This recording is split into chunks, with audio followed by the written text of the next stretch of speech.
সাম্প্রতিক সময়ে আন্তর্জাতিক ও আঞ্চলিক নিরাপত্তা পরিস্থিতি বিবেচনায় সতর্কতামূলক ব্যবস্থা হিসেবে দেশের জ্বালানি নিরাপত্তা নিশ্চিত করা এবং জাতীয় অর্থনীতির গুরুত্বপূর্ণ এই খাতকে সুরক্ষিত রাখতে বাংলাদেশের জলসীমায় অবস্থানরত সকল ধরনের এলএনজি, এলপিজি এবং পরিবহন জ্বালানি বহনকারী সকল জাহাজসমূহের নিরাপত্তা জোরদার করেছে বাংলাদেশ নৌবাহিনী।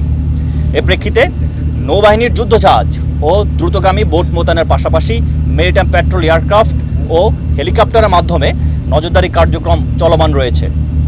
এছাড়াও চোরাচালান সহ যে কোনো ধরনের অবৈধ কর্মকাণ্ড প্রতিরোধে দ্রুত ব্যবস্থা গ্রহণের জন্য নৌবাহিনীর বিশেষ অপারেশন টিম প্রস্তুত রাখা হয়েছে।